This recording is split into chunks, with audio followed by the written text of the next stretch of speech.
하나님 아버지, 이 시간 저희들 하나님의 말씀을 듣겠습니다. 성령 하나님께서 함께 해주셔서 이 말씀이 우리의 생각을 바꿔주시고 우리의 삶을 바꿔주실 줄 믿습니다. 간절히 부탁드리옵고 우리 주 예수 그리스도 이름으로 기도드립니다. 우리가 오병이어의 말씀을 우리가 오늘 읽었는데요, 이 오병이어의 말씀은 우리가 주일학교 때부터 많이 들었던 내용입니다. 아마도 여러분들은 짐작하실 것입니다. 오늘 목사님께서 이렇게 설교를 하시지 않겠나 라고 추측도 하실 것입니다. 오병이어는요 상당히 중요한 사건입니다.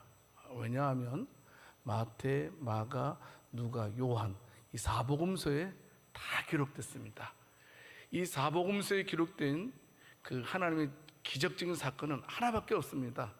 바로 이 오병이어만 사복음서에 다 기록되어져 있습니다. 여러분 혹시 또 교회 나온 지 얼마 안 되시는 분은 오병이어가 뭐고라고 생각하실 겁니다. 예, 오병이어는요 보리떡 5개랑 물고기 2마리를 가지고 예수님께서 5,000명을 먹이고도 12바구니가 남는 그 기적과 같은 사건을 기록한 내용입니다. 여러분, 우리가 오늘 말씀을 본문으로 들어가기 전에요, 이 오병이어에서 가장 핵심은 뭐냐 하면 예수님은 하나님이라는 겁니다. 우리가 믿는 예수님은 하나님이라는 사실을 말씀하고 있는 것이 바로 오병이어의 사건의 핵심입니다. 뿐만 아니고 성경에 수많은 초월적인 이런 사건들이 많이 기록되어져 있잖아요. 그 모든 것들을 통해서도 마찬가지입니다. 예수님은 하나님이시다라는 사실을 말씀해 주고 있습니다. 자, 그러면 우리가 오늘 말씀을 통해서 크게 2가지의 말씀을 우리가 은혜를 나누고자 하는데요, 이 첫 번째는 뭐냐면 우리가 믿는 예수님은 바로 긍휼이 풍성하신 분이라는 사실을 우리가 본문 말씀을 통해서 알게 됩니다. 여러분, 먼저 우리가 오병이어의 배경을 좀 알았으면 좋겠어요. 예수님께서 제자들을 택하셨죠. 그리고 예수님께서 제자들을 2명씩 각 고을로 보내게 됩니다. 각 고을로 보낸 이유는 뭐냐면 복음 전파지요. 그래서 가시면서 귀신도 쫓아내시고 병든 자도 치료케 하시기 위해서 이제 제자들을 각 고을로 2명씩 보내게 됩니다. 이제 사역이 마치고 이제 예수님께로 이제 돌아와서 제자들이 예수님께 보고를 합니다. 예수님, 제가 여차여차에서 이런 일들을 경험을 했습니다. 여러 가지로 귀신을 쫓아낸 것과 병 고친 것을 예수님께 보고를 드리게 됩니다. 참으로 그들이 가는 곳곳마다 기적이 나타났어요. 은혜가 나타났어요. 참 병든 자들이 나음 맞는 기적이 일어났어요. 그러다 보니까 그 소문이 퍼지고 많은 사람들이 예수님과 예수님 제자 주변에 모이게 됩니다. 그렇지 않겠습니까? 야, 오늘 어떤 기적이 일어날까라는 호기심이 있었을 것입니다. 자, 그런데요, 오늘 마가복음 6장 31절 말씀을 통해서 보게 되면 이제 복음 전파하고 되돌아와서 보고한 제자들에게 예수님께서 그래, 고생 많이 했다, 한적한 곳에 가서 잠깐 쉬어라 라고 말씀을 하고 있습니다. 참 예수님께서는 식사할 시간도 없이 바쁘게 지난 제자들의 마음을 헤아려서 배려해 주고 있는 것입니다. 여러분, 그런데 백성들은 제자들의 형편을 잘 이해하지 못했던 것 같습니다. 오직 그들의 관심은 기적이었습니다. 오늘은 어떤 표적이 일어날까? 그래서 제자들이 가는 곳곳마다 많이 모였다 그러지 않습니까? 제자들이 지쳐 있다라는 사실은 생각지 않고 제자들을 따라서 수많은 사람들이 모여들었다라는 사실입니다. 한적한 그 들판에도 모이게 되었다라는 사실입니다. 여러분, 난 쉬고 싶어요. 저는 쉬고 싶습니다. 여러분, 내가 쉬고 싶은데 다른 사람들이 와서 귀찮게 한다면 여러분들은 어떻게 하시겠습니까? 아마도 우리는 겉으로는 내색은 안 하더라도 속으로는 상당히 힘들고 짜증나지 않았겠나 생각해 볼 필요가 있습니다. 여러분, 오늘날의 세상을 가리켜서 경쟁의 시대라고 말합니다. 여러분, 그 슈퍼 테러리즘이라는 말이 있습니다. 이게 무슨 말이냐 하면 이 세상으로부터 내가 패배했다라고 생각하는 사람입니다. 뭐냐 하면, 그래서 세상의 모든 사람들을 나의 적으로 간주하는 사람들이 있습니다. 여러분, 혹시 우리가 매스컴을 통해서 이 묻지마 폭행이라는 말 들어본 적 있죠? 아무도 상관이 없는데, 저 사람이 나한테 피해 준 것도 아닌데 지나가는 사람 막 몽둥으로 때리고 막 하는 그런 묻지마 폭행, 바로 그런 종류의 말을 슈퍼 테러리즘이라고 말을 합니다. 여러분, 제자들이 지쳐 있습니다. 실만한데 이들이 왔으니까 얼마나 짜증이 날만 하겠습니까? 여러분, 그런데요, 마가복음 6장 34절 말씀을 통해서 보게 되면 짜증도 날만 하신데 예수님은 다르셨어요. 어떻게 말하고 있습니까? 자기 주변에 몰려들고 있는 수많은 사람들을 보면서 목자 없는 양 같음으로 인하여서 불쌍히 여겼다, 측은히 여겼다라고 성경은 말씀을 하고 있습니다. 그들에 대해서 막 짜증을 내는 것 대신에 그들을 불쌍히 여기면서 그래 와라 하면서 여러 가지 하나님의 말씀을 증거해 주셨던 예수님의 모습을 우리가 보게 됩니다. 방해꾼으로 생각지 않았습니다. 모처럼 쉬려고 했는데 쉬지 못하게 하는 회방꾼으로 생각지 않았다라는 사실입니다. 긍휼의 눈으로 목자 없는 양들을 치근히 여기면서 그들을 바라본 예수님을 보게 됩니다. 사실 여러분, 예수님 생각해 보셨어요? 예수님만큼 이 땅에서 상처 많이 받은 사람은 어디 있겠습니까? 우리가 상처받았다고 하지만 예수님보다는 덜 받았잖아요. 예수님은 하나님이시잖아요. 하나님으로서 인간의 몸을 입고 이 땅에 오신 분으로서 인간에게 얼마나 멸시와 천대를 받으셨습니까? 그렇지 않습니까? 수많은 사람들로부터, 특별히 유대인들로부터 얼마나 많은 핍박과 어려움을 당했는지 우리는 얼마나 잘 알고 있습니다.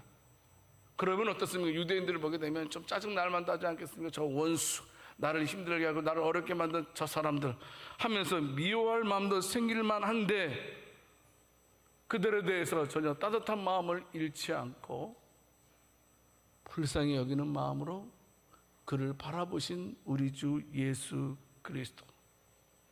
자, 그런데요, 오늘 마가복음 6장 37절 말씀에서요, 예수님께서 뜻밖의 말씀을 하시죠. 너희가 먹을 것을 주라 라고 말씀하고 있습니다. 물론 이것은 예수님의 대답이시죠. 그 전에 제자들이 예수님께 말을 하게 됩니다. 예수님, 지금 날이 지금 저물어 가고 있습니다. 저물어 가고 있으니까 시장기도 있으니까 이 많은 사람들 각자 집으로 고을로 돌아가서 스스로 먹을 것을 해결할 수 있게 해주세요. 그렇게 그 방법은 어떻겠어요? 라고 이렇게 제의를 했어요. 그런데 예수님께서는 뜻밖에도 어떻습니까? 너희가 먹을 것을 주라라는 것이었습니다. 어떤 그 말이 맞습니까? 제자들이 동네로 돌아가서 각기 먹게 하는 게 여러분 맞는 합리적인 생각입니까? 아니면 그냥 아무것도 없는데 너희가 먹을 걸 주라고 말씀하시는 것이 옳은 이야기입니까? 사실요, 예수님이나 제자들에게는 5,000명을 먹일 수 있는 돈을 가지고 있지 않았잖아요. 아니, 돈을 가지고 있어도 허벌판에서 어떻게 5,000명 이상 되는 사람들의 양식을 사다가 보급해 줄 수 있겠느냐 하는 겁니다.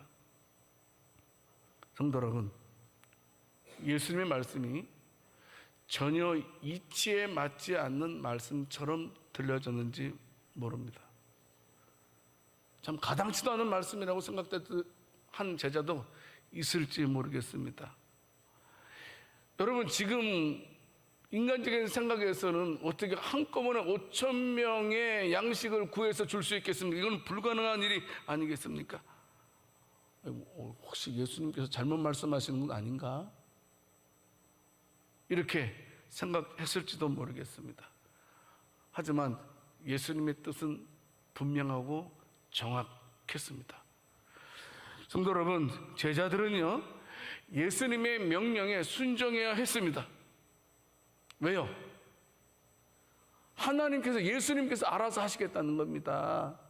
너희가 주기만 하면 나머지는 내가 다 알아서 할 것이라고 말씀하는 것과 똑같은 것입니다. 여러분, 예수님께서는 온 인류의 굶주림을 해결할 수 있는 능력도 가지신 분이 아니십니까?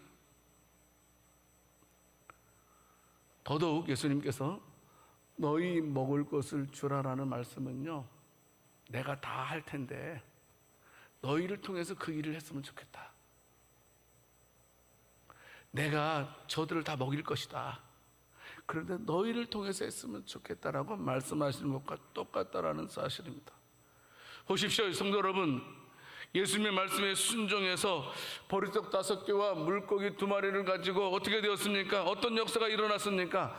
남자만 5,000명을 먹이고도 12바구니가 남았다라고 성경은 말하고 있습니다. 마가복음 6장 42절 말씀하게 되면 여기 보면 다 배불리 먹었다라고 말씀을 하고 있어요.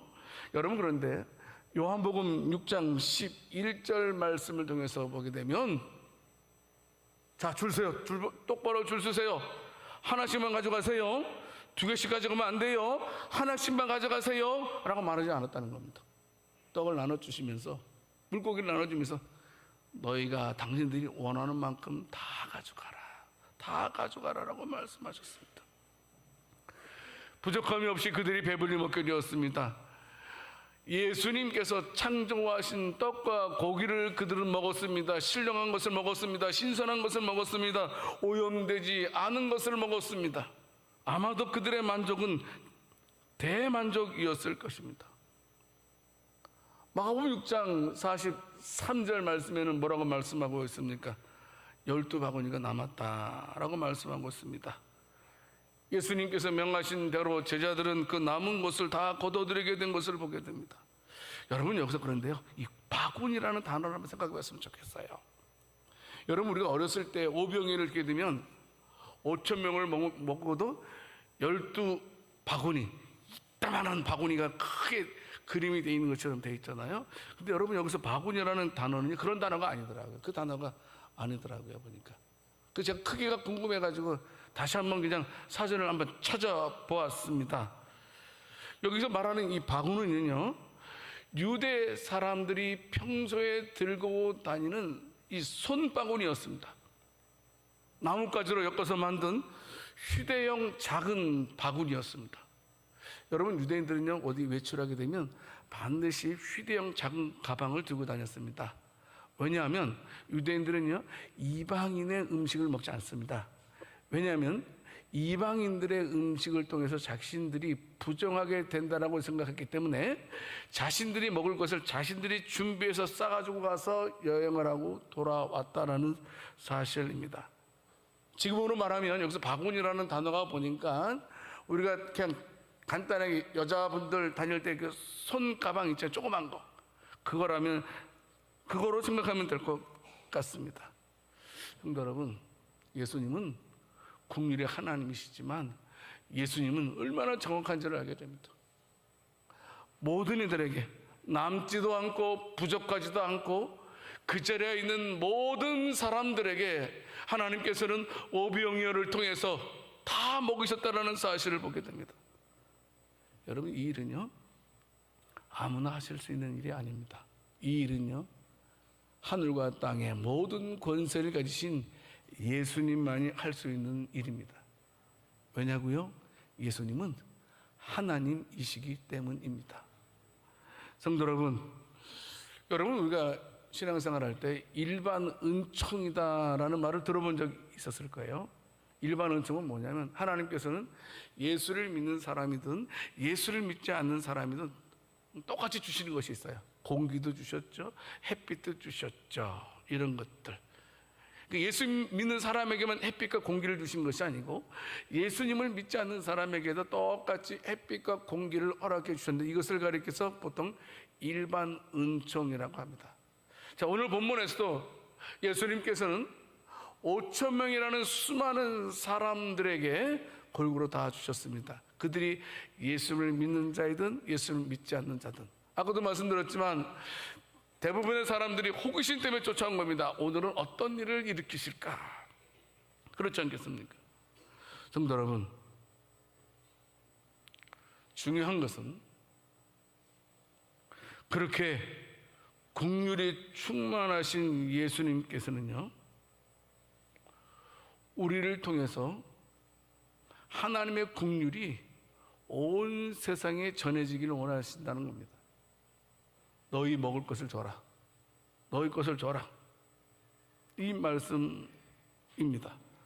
너희가 먹을 것을 주라는 말씀은 너희를 통해서 나의 긍휼하심이 온 세상에 증거되어야 된다는 사실을 말씀을 하고 있는 것입니다. 성도 여러분, 우리는 오늘 말씀을 통해서요, 반드시 실천해야 됩니다. 어렵고 힘든 자들에게 자신의 것을 나눌 수 있는 자들이 되어야 된다는 사실입니다. 목사님, 제가 얼마나 힘든지 아세요? 제가 얼마나 힘들지 않다면 목사님 저한테 그런 말씀 못 하십니다. 제 목구멍이 포도청입니다. 저도 먹을 것이 없어요. 제 능력 가지고서는 다른 사람을 도울 수 있는 여력도 방법도 없어요. 목사님 생각해 보세요. 남을 도와준다는 것은 그 여유가 있어야지 도와주는 거지, 여유도 없는 자에게 도와주라고 말씀하신 것이 이건 폭력입니다. 폭력. 성도 여러분, 초대교회 때요, 크게 두 부류의 그리스도인들이 있습니다. 하나는 자유인 그리스도인, 하나는 노예로서의 그리스도인들이 있었습니다. 근데 노예들이 예수 믿고 은혜를 받았어요. 근데 이 은혜에 대해서 견딜 수가 없는 거예요. 근데 할 수 있는 방법이 없는 거예요. 그 당시에 노예는 어때요? 하루 일하고 하루 품삯으로 그냥 먹고 살아야 돼요. 음식으로 받는 거예요, 여러분.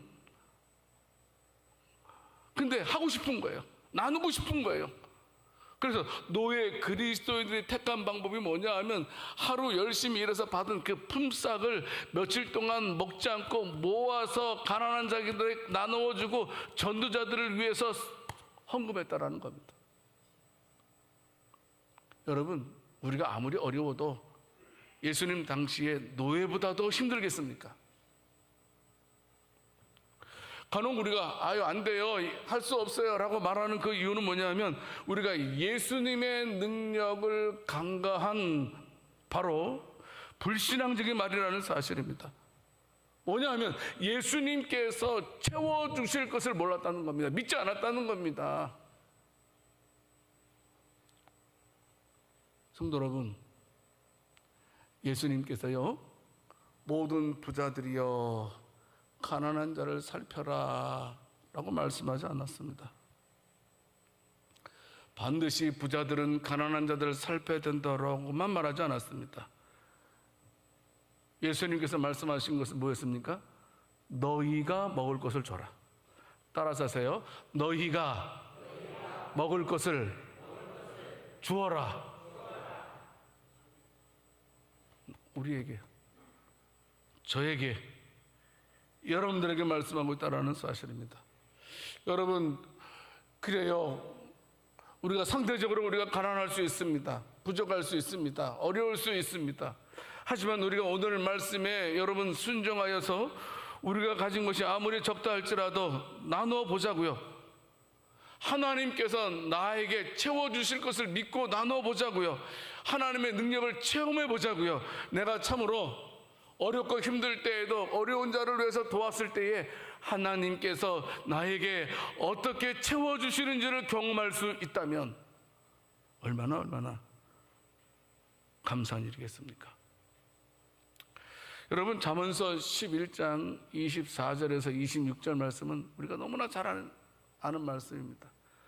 흩어 구제하여도 더욱 부하게 된다라는 뜻입니다. 그 다음, 과도히 아껴도 가난하게 될 뿐이다.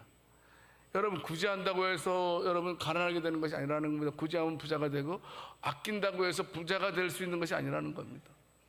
25절, 구제를 좋아하는 자는 풍족하여 질 것이요 남을 윤택하게 하는 자는 자기도 윤택하여 지리라. 26절, 곡식을 내놓지 아니하는 자는 백성에게 저주를 받을 것이나 파는 자는 그의 머리에 복이 임하리라. 성경 그렇게 말씀하고 있습니다. 잠언서 28장 27절 말씀에서도 말씀하고 있죠. 가난한 자를 구제하는 자는 궁핍하지 아니하려니와 못본체 하는 자에게는 저주가 크리라. 여기서 저주가 크리라라는 말씀은 저주가 많을 것이다, 저주받을 일이 많이 생길 것이다 라는 뜻입니다. 성도 여러분, 실제로 우리는 어떻습니까? 하나님의 풍성한 은혜를 받고 이제까지 오지 않았습니까? 우리도 이 시간 하나님의 말씀에 순종해서 나눔의 삶을 살 때에 채움의 은혜를 누리게 되는 줄을 믿으시기 바랍니다. 꼭 명심하십시오. 내가 나눌 때 하나님께서 우리를 채워주신다는 것, 이걸 경험해야 됩니다. 이걸 누려야 될 줄 알아야 된다는 겁니다. 오병이어가 무엇입니까? 보리떡 5개와 물고기 2마리가 바로 5,000명을 먹이고도 12바구니가 남은 사건 아닙니까? 풍성해졌습니다. 우리는 여기서 중요한 하나님의 원리를 배우게 됩니다. 하나님의 원리는 무엇입니까? 나눔으로 풍성해지는 원리입니다. 여러분, 우리 교회가 선교하는 일에, 구제하는 일에, 교육시키는 일에 투자를 많이 하고 있습니다. 나누는 것. 저는 그래서요, 그렇게 했기 때문에 오늘 여기까지 오게 된 줄 믿습니다. 여러분, 얼마나 하나님께서 우리 교회를 그래도 복을 주셨기 때문에, 풍족하게 해주셨기 때문에 여기까지 올 수 있었다고 저는 생각됩니다. 이게 기적 아닙니까? 일반 세상 원리에서는 나누면 없어진다, 나누면 망한다가 세상의 원리입니다. 그래서 세상 사람들은 절대로 자기 것을 남에게 주려고 하지 않습니다. 자기만을 위해서 쓰려고 합니다. 오늘날 세상이 각박해지는 이유가 여기에 있습니다. 자기의 것을 다른 사람에게 나누어 주지 않으려는 것은 불신자들만이 아닙니다. 예수를 믿는다고 말하는 우리 가운데서도 불신자처럼 나누어 주며 망한다라는 이런 사고가 우리를 붙잡고 있지는 않는지 살펴봐야 됩니다. 기억하십시오. 주님은 말씀하십니다.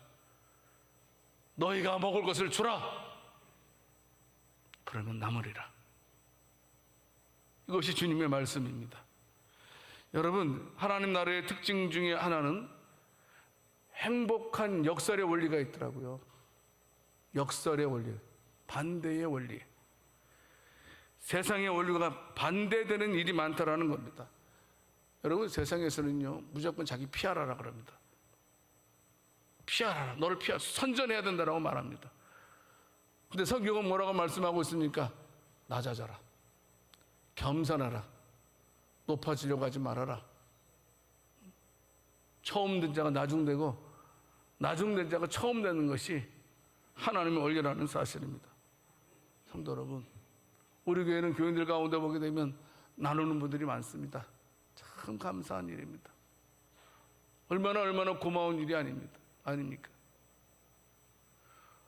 나눔으로써 풍성해지는 것도 독특한 하나님의 나라의 원리라는 사실을 우리가 꼭 붙들어야 된다는 사실입니다.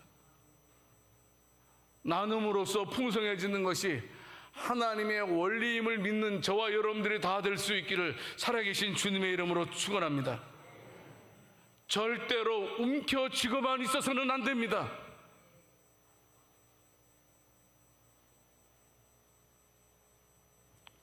제 후배가 목사님이 계신데요, 저한테 막 얘기하는 거예요. 목사님, 돈이라는 거는요, 목사님, 내가 쓴 것만 자기 돈입니다 그러더라고요. 쓴 것만 자기 돈이래요. 응? 모은 거 자기 돈 아니래요. 진짜 내 돈은 내가 쓴 것만 내 돈이라는 말을 며칠 전에 저한테 했습니다. 여러분, 그렇습니다. 우리의 은혜를 기억하고 나눔을 통해서 풍성함을 누릴 수 있는 진정한 하나님의 백성들이 다 될 수 있기를 살아계신 주님의 이름으로 축원합니다. 긍휼이 풍성하신 예수님을 본받자 이겁니다. 예수님께서 우리를 불쌍히 여기신 것처럼 우리들도 세상 사람들을 치킨히 여기면서 나누면서 살아가는 것이 풍성함을 누리는 비밀임을 깨닫고 승리하는 저와 여러분들이 다 될 수 있기를 살아계신 주님의 이름으로 축원합니다. 한 가지만 더 말씀드리겠습니다. 오늘 말씀 통해서요. 두 번째는 성경은 살아있는 하나님의 말씀이라는 겁니다. 여러분, 그런데 우리가 성경을 읽어보게 되면 이해 못하는 것들이 많이 있습니다. 빛이 있으라 말씀으로 천지가 탁 창조되잖아요. 그죠? 그리고 또 요나가 큰 물고기 뱃속에 들어가도 살아남았잖아요. 또 오늘 같은 경우도 뭐냐면 보리떡 5개 물고기 2마리로 5,000명을 먹어도 남았대요. 뿐만이 아니고 죽은 자들도 막 살아나는 사건들이 기록되어져 있습니다. 여러분, 이와 같은 초월적인 사건이 무엇을 말하고 있냐면 바로 우리가 가지고 있는 성경이 하나님의 말씀이라는 사실을 보증하는 것과 똑같다라는 사실입니다. 여러분, 오늘 보면 마가복음 6장 44절 말씀을 보게 되면 떡을 먹은 사람이 5,000명이라고 그랬습니다. 여러분, 그런데 마태복음 14장 21절 말씀을 통해서 보게 되면 5,000명은 누구를 제외한 숫자예요? 여자와 어린이를 제외한 숫자입니다. 그러면 여자와 어린아이를 포함한다면 학자들은 보통 몇 명으로 추산하냐면 약 2만 명으로 추산합니다. 말이 됩니까? 여러분, 우리 백석읍 사람들이 몇 명인지 아세요? 보통 몇 명 된다고 생각하세요? 백석읍의 사람들이 약 2만 6천 명 조금 넘습니다. 그냥 보리떡 5개와 물고기 2마리로 2만 6천 명에게 한꺼번에 양식을 해결했다고 생각해 보세요. 생각해 보십시오. 여러분 같으면 믿겠어요, 안 믿겠어요? 합리적인 이성을 가지고 있는 사람은 말도 안 되라고 생각될 것입니다. 아마도 예수님과 동고동락 3년 동안 한 그들 제자들도 그 사실을 믿지 못했을 것입니다. 그런데 성경에는 여기저기에서 믿지 못할 사건들이 얼마나 많이 기록되어져 있는지 모릅니다. 소위 자유주의 신학자들은 이렇게 말합니다. 여기 있는 이 초자연적인 사건들은 바로 신화적 세계관을 가진 고대인들이 기록한 것이다. 그러니까 요 사실을 성경에서 빼는 게 맞다. 이건 신화니까 신화의 관점에서 적은 거니까 빼야 된다라고 말하는 자유주의 신학자들도 있습니다. 여러분, 성경에 기록되어 있는 모든 것들이 진짜 고대인들의 환상입니까? 여러분, 우리가 오늘 읽은 말씀도 마찬가지고 요나가 뱃속에 들어간 것도 마찬가지, 모든 초월적인 사건들이 인간의 허구와 상상의 산물로 기록된 것입니까? 아니지 않습니까? 꼭 기억하세요. 우리가 할 수 없는 초월적인 사건들이 성경에 많이 기록됐다라는 것은 바로 성경이 하나님의 말씀이라는 사실을 밝혀주고 있는 것을 믿으시기 바랍니다. 하나님의 말씀이니까 불가능한 것이 가능하다는 겁니다. 이것이 중요합니다. 여러분, 간혹 우리가 젊은 사람들은 들어봤을 거예요. C.S. 루이스라는 사람이 있어요. 그 사람이 기적이라는 말을 이렇게 정의했습니다. 모든 시간이나 과정을 단축한 하나의 사건. 기적이 뭐냐? 시간을 탁 단축시킨 것. 기적이 뭐냐? 여러 공정 과정이 있는 걸 탁 단축시킨 것이 바로 기적이다. 이런 말을 했습니다. 말씀드리면, 여러분, 요한복음 2장에 보게 되면 예수님께서 첫 이적을 행하셨죠. 가나의 혼인잔치에서 물이 변하여 포도주 되게 하셨잖아요. 쉽게 말씀드리면 우리 허몽민 집사님이 아주 만한 포도를 경작하잖아요. 여러분, 그 포도의 열매를 얻기까지는 어때요? 많이 해야 되잖아요. 과정이 있잖아요. 공정이 있잖아요. 그거 따다가 또 발효도 막 숙성도 아주 정확히 해야 됩니다. 성도 여러분, 보리떡도 마찬가지잖아요. 보리떡도 그냥 보리떡이 되는 것이 아니고 보리를 수확하다가 다 공정 과정을 거쳐서 하는 것 아닙니까? 모든 공정 과정, 모든 시간을 예수님께서 단축시킨 것이 바로 초월적인 사건이라는 겁니다. 왜요? 근데요, 우리는 그걸 못해요.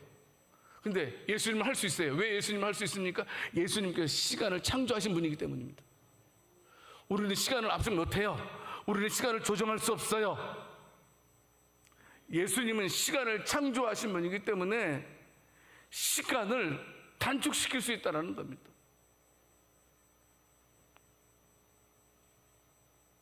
예수님 편에서 볼 때면 아주 평범한 일이라고 말씀드릴 수 있다는 겁니다. 전혀 신기한 일이 아니라는 사실입니다.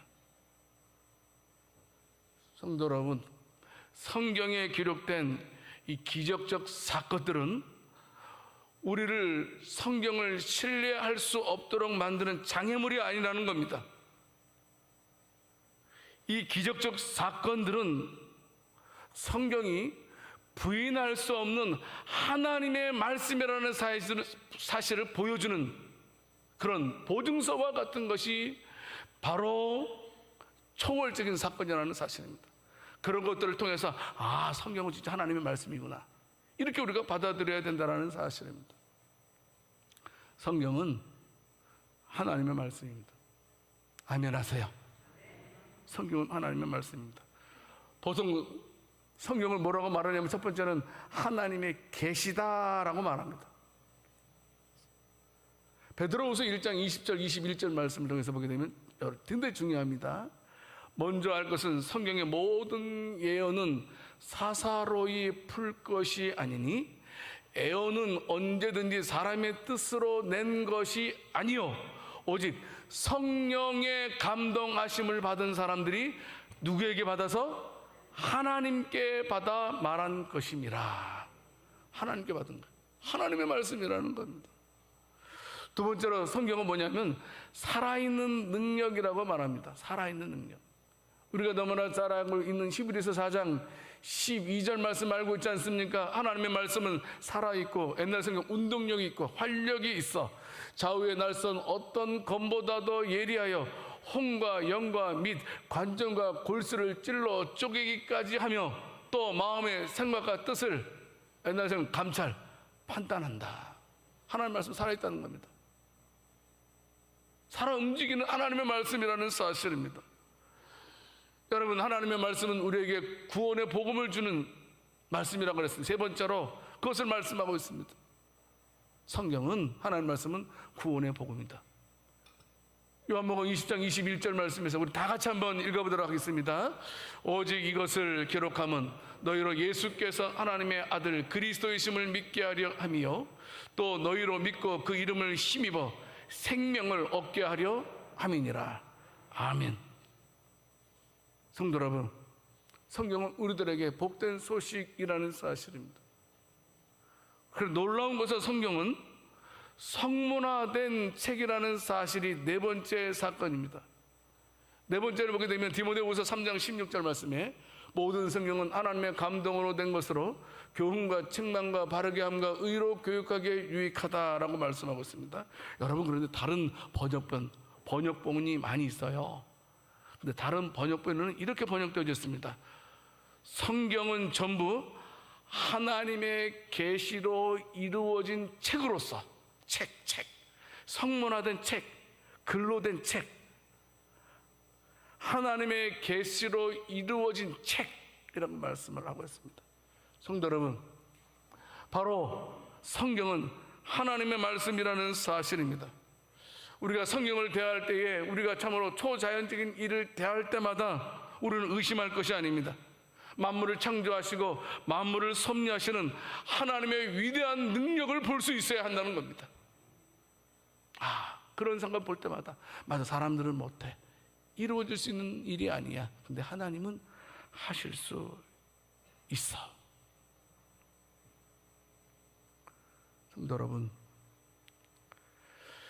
말씀을 맺겠습니다. 긍휼이 뭔지 아시지요? 긍휼이라는 말은요, 은혜를 받을 수 없는 자에게 은혜를 주시는 것, 이게 긍휼입니다. 하나님께서 우리에게 긍휼을 베풀어 주셨다라는 말은 무슨 말이냐면, 우리가 은혜 받을 자격 없는데 우리에게 은혜를 주셨다는 겁니다. 사실 우리는 은혜 받을 자격 없잖아요.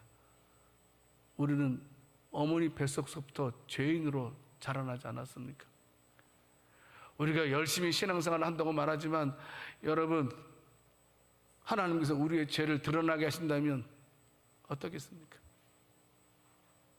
그런 우리에게 긍휼을 베풀어 주셔서 독생자 예수 그리스도를 이 땅에 보내주시고 성령으로 그 예수를 믿게 하시고 하나님을 아버지라 부를 수 있는 은혜를 베풀어 주신 하나님, 그 긍휼을 기억하고 너희도 그 긍휼을 베풀면서 사는 것이 성도라는 겁니다. 성도 여러분, 나누면서 삽시다. 하나님께서 채워주실 것을 믿고 하나님의 은혜를 경험해 봐야 되잖아요. 그렇지 않습니까? 하나님께서 살아 역사하시면 그 긍휼을 나눠드리는 저와 여러분들이 되고, 뿐만 아니고 어떤 일이 있더라도 성경은 하나님의 말씀임을 명심하고 정확, 무오한, 유일한 하나님의 말씀임을 명심하고 오직 말씀만 붙들고 말씀대로만 살아갈 수 있는 복된 저와 여러분들이 다 될 수 있기를 살아계신 주님의 이름으로 축원합니다. 하나님 아버지, 저희들에게 긍휼을 베풀어 주신 하나님께 감사를 드리고 우리를 치근히 여겨주신 것 진심으로 감사드립니다. 이제 우리들도 세상을 향해서 긍휼을 베풀면서 살아갈 수 있는 저희들 되게 하시고, 하나님의 원리는 나눔으로써 풍성해지는 것이 하나님의 원리임을 알았습니다. 그것을 누리게 해 주시옵소서. 어떤 일이 있더라도 하나님의 말씀인 성경만 붙들고 살아갈 수 있는 저희들 되게 하실 줄 믿고 우리 주 예수 그리스도 이름으로 기도드립니다. 아멘.